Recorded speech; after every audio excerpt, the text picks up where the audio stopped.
We transformed our company completely. We also transformed computing completely. The fundamental way of doing computing today has been radically changed. The computing stack now uses GPU to process large language models that are trained on supercomputers rather than CPUs that are processing instructions written by programmers. We are now creating software that no humans can write. We are now creating software that does things that no humans can imagine even just 10 years ago. Computers are now intention-driven rather than instruction-driven. Tell a computer what you want, and it will figure it out. It will figure out how. This video discusses the transformation of Nvidia, starting from its early days in graphics processing to its pivotal role in AI development. Jensen Huang recalls launching OpenAI's groundbreaking AI projects like ChatGPT and how Nvidia shifted from being a GPU maker to an AI powerhouse with supercomputers capable of powering large language models. The company revolutionized computing, replacing traditional CPUs with GPUs to process AI tasks. The video also covers Nvidia's journey through challenges, from early setbacks with partners like AMD and Intel to their pivot into robotics and AI-driven technologies. Despite these obstacles, Nvidia emerged stronger, developing key technologies such as deep learning algorithms and the first robotics computers. This adaptability and resilience became central to Nvidia's success in AI and robotics. Jensen highlights how these experiences led to the creation of a new industry focused on producing AI intelligence tokens, similar to the way energy and electricity are generated. And I delivered the first one to a startup in San Francisco.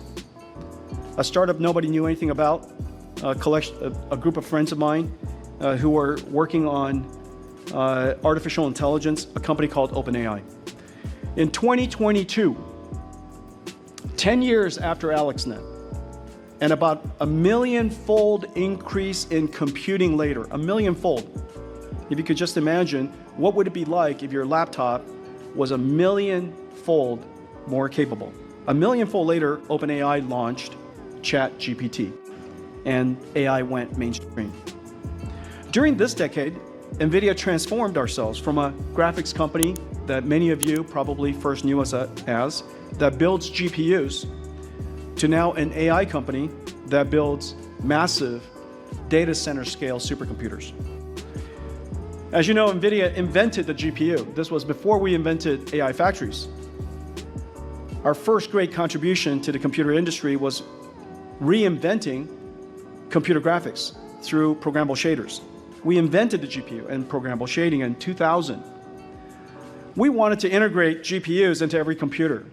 And so we started to combine our GPUs with motherboard chips. And we launched a fabulous integrated graphics chip at the time for AMD CPUs. Our chipset business was an instant success. I think it went from $0 to $1 billion practically overnight.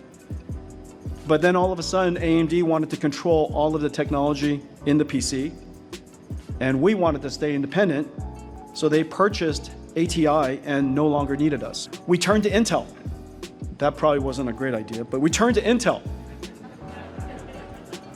and negotiated a license to connect to Intel CPUs. Apple was excited about what we were building and asked us to work on a new computer with them, which became the first MacBook Air. Well, Intel saw what happened and decided they didn't want us to do that anymore. And so they terminated our agreement. Well, we pivoted again. And this time, we went and licensed ARM. And we built a low-power SoC, a mobile SoC, the world's first SoC that was essentially a computer, a full operating computer, and it was incredible. Our chip excited Google. They asked us to work on a new device, which turned out to have been the Android mobile device. Well, Qualcomm decided they didn't want us to do that. And so they didn't want us to connect to their modems, and it's hard to build a mobile device without being connected to a modem. And there were no other LTE modem companies. So we had to exit the mobile device market. Well, this happened practically on a year rhythm. And we would build something, it would be incredibly successful, generate enormous amounts of excitement, and then 1 year later, we were kicked out of those markets. Well, with no more markets to turn to, we decided to build something where we are sure there are no customers. Because one of the things you can definitely guarantee is where there are no customers, there are also no competitors. And nobody cares about you. And so we chose a market with no customers, a $0 billion market, and then it was robotics. We built the world's first robotics computer, processing an algorithm nobody understood at the time called deep learning. This is over 10 years ago now. 10 years later, I can't be happier with what we've built and the opportunity to create the next wave of AI. More importantly, we developed agility and a culture of resilience. One setback after another, we shook it off and skated to the next opportunity.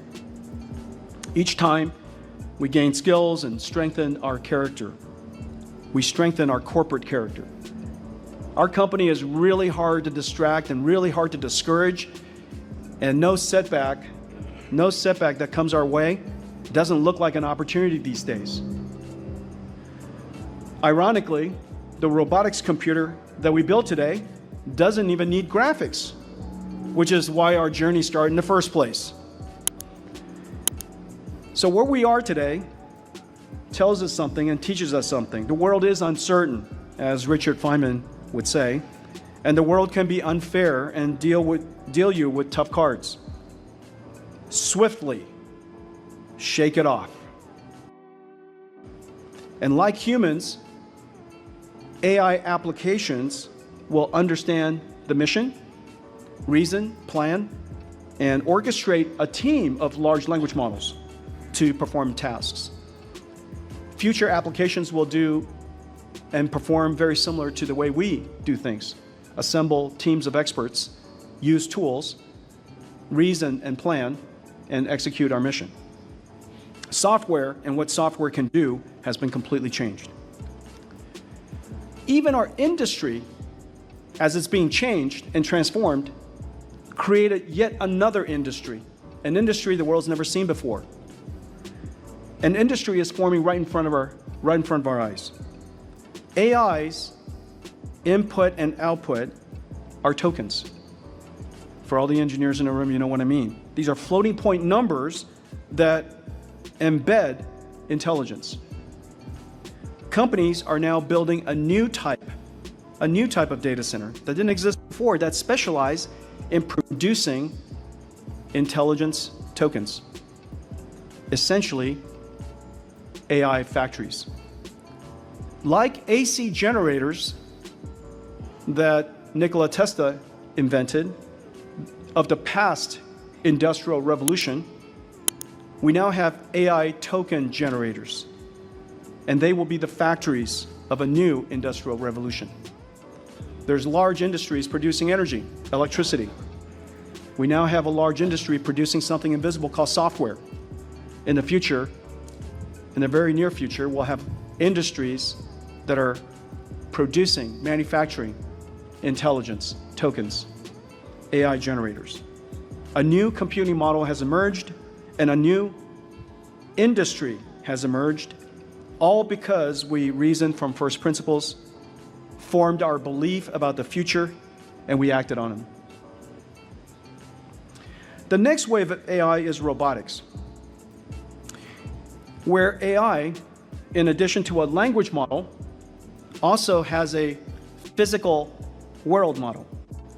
We work with hundreds of companies building robots, robotic vehicles, pick-and-place arms, humanoid robots, and even entire gigantic warehouses that are robotic. But unlike our AI factory strategy and our experience there, which was really formed through reasoning and deliberate action, our robotics journey resulted from a series of setbacks. In conclusion, Nvidia's journey from a graphics company to an AI and robotics leader showcases its ability to adapt and innovate in the face of challenges. By shifting focus from GPUs to AI supercomputers and robotics, Nvidia played a crucial role in the AI revolution and is now shaping industries that were previously unimaginable, such as AI-driven manufacturing and deep learning technologies. As the future of AI and robotics unfolds, Nvidia's success demonstrates the power of resilience and vision in transforming industries. What do you think the next big leap in AI and robotics will be? How do you see these technologies impacting your daily life in the near future?